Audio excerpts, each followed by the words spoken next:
പ്രതിഷേധ വിജയത്തിനു ശേഷം ഭാവി പരിപാടികൾ ആസൂത്രണം ചെയ്യാൻ CJP കോർ കമ്മിറ്റി യോഗം ഓഗസ്റ്റ് 5 ബുധനാഴ്ച നടത്താനാണ് തീരുമാനിച്ചിരിക്കുന്നത്. സംഘടനാ സ്ഥാപകൻ അഭിജിത്ത് ദീപ്കെയുടെ സംഭാജി നഗറിലെ വീട്ടിലാണ് യോഗം. യോഗത്തിനെത്തും മുൻപ് CJPയുമായി സഹകരിച്ചവർ, വിദ്യാർത്ഥികൾ തുടങ്ങിയവരുമായി ആശയവിനിമയം നടത്തി അവരുടെ അഭിപ്രായങ്ങളും ആശയങ്ങളും അറിയാൻ കോർ കമ്മിറ്റി അംഗങ്ങൾക്ക് നിർദ്ദേശം നൽകിയിട്ടുണ്ട്. കഴിഞ്ഞ ദിവസങ്ങളിൽ അയൽ പ്രദേശങ്ങളിൽ നിന്നടക്കമുള്ള വിദ്യാർത്ഥികളും മറ്റ് സന്ദർശകരുമായി അഭിജിത്ത് ദീപ്കെ കൂടിക്കാഴ്ച നടത്തി. നീറ്റ് ചോദ്യപേപ്പർ ചോർച്ചയുമായി ബന്ധപ്പെട്ട് ഡൽഹി ജന്തർ മന്തർ സമരത്തിന് ശേഷം വിശ്രമത്തിലാണ് CJP നേതാക്കൾ. ഇതിനിടയിൽ തന്നെ അധിക്ഷേപിച്ച കുട്ടികൾക്ക് മാപ്പു നൽകുന്നു എന്നതടക്കമുള്ള പ്രധാനമന്ത്രി നരേന്ദ്രമോദിയുടെ ഇൻസ്റ്റാ പോസ്റ്റുകൾക്ക് കീഴെ ആക്ഷേപഹാസ്യത്തോടെയാണ് അഭിജിത്ത് പ്രതികരിച്ചത്. മാപ്പ് റീലിൽ മാത്രമാണോ എന്നതായിരുന്നു അതിലൊന്ന്. ഡൽഹിയിലെ പോലീസ് അതിക്രമത്തിന്റെ പിന്നിൽ കേന്ദ്ര ആഭ്യന്തരമന്ത്രി അമിത് ഷാ ആണെന്ന പ്രതിപക്ഷത്തിന്റെ ആരോപണം അഭിജിത്ത് ദീപ്കെയും ആവർത്തിച്ചിരുന്നു. വിദ്യാർത്ഥികൾക്കെതിരായ കേസുകൾ പിൻവലിക്കുമെന്ന വാക്ക് സർക്കാർ ലംഘിച്ചാൽ സമരവുമായി വീണ്ടും രംഗത്തിറങ്ങുമെന്ന് മുന്നറിയിപ്പും നൽകിയിരുന്നു.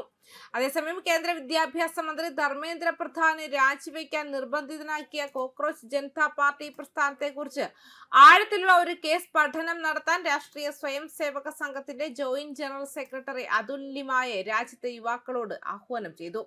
ദേശീയ കാഴ്ചപ്പാടോടെ പ്രവർത്തിക്കുന്ന സംഘടനകളുടെ പങ്ക് ഇന്നത്തെ കാലത്ത് വളരെ നിർണായകമാണെന്ന് അദ്ദേഹം പ്രസ്താവിച്ചു.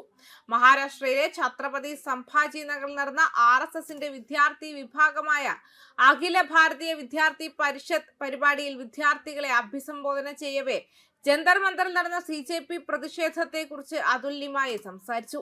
ഏതൊരു പ്രസ്ഥാനത്തെയും ഒറ്റപ്പെട്ടതും ഉടനടിയുള്ളതുമായ ഒരു സംഭവമായി കാണുന്നതിനു പകരം യുവാക്കൾ അതിന്റെ പിന്നിലെ മുഴുവൻ പ്രക്രിയയും രീതിശാസ്ത്രവും പിന്തുണാ സംവിധാനവും പ്രത്യയശാസ്ത്ര പശ്ചാത്തലവും മനസ്സിലാക്കേണ്ടതുണ്ടെന്നും അദ്ദേഹം ഊന്നി പറഞ്ഞു. അതുൽ ലിമായെ പറയുന്നതനുസരിച്ച് CJPയുമായി ബന്ധപ്പെട്ട പ്രസ്ഥാനത്തിന്റെ ആവിർഭാവം ദേശീയ കാഴ്ചപ്പാടുള്ള സംഘടനകൾക്ക് യുവാക്കൾക്കിടയിൽ സാന്നിധ്യം എത്രത്തോളം അനിവാര്യമാണെന്ന് എടുത്തു കാണിച്ചു.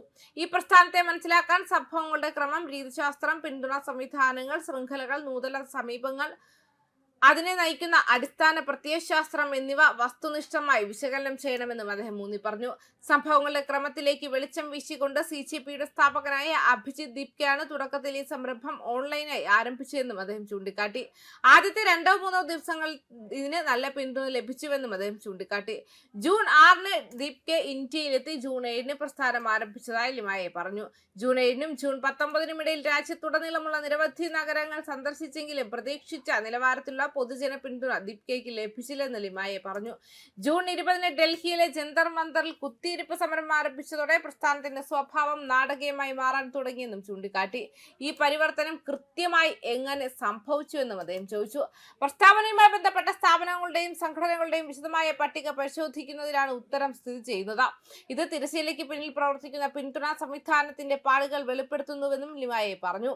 ഇത് പ്രധാനമായും യുവാക്കളും വിദ്യാർത്ഥികളും നയിക്കുന്ന ഒരു പ്രസ്ഥാനമായതിനാൽ all India student association, student federation of India പോലുള്ള നിരവധി ഇടതുപക്ഷ വിദ്യാർത്ഥി സംഘടനകൾ ഇതിൽ സജീവമായി ഇടപെട്ടു. മനുഷ്യാവകാശങ്ങൾ, ഗോത്ര പ്രശ്നങ്ങൾ, സ്ത്രീകളുടെ അവകാശങ്ങൾ, മുസ്ലിം ക്രിസ്ത്യൻ സമൂഹങ്ങൾ, കർഷകർ, തൊഴിലാളികൾ, പരിസ്ഥിതി പ്രശ്നങ്ങൾ, പത്രപ്രവർത്തനം, നിയമസഹായം എന്നിവയുമായി ബന്ധപ്പെട്ട നിരവധി സംഘടനകളും നേരിട്ടോ അല്ലാതെയോ പങ്കെടുത്തുവെന്നും അദ്ദേഹം വ്യക്തമാക്കിയിട്ടുണ്ട്. ന്യൂസ് ഡെസ്ക് കർമ്മ ന്യൂസ്.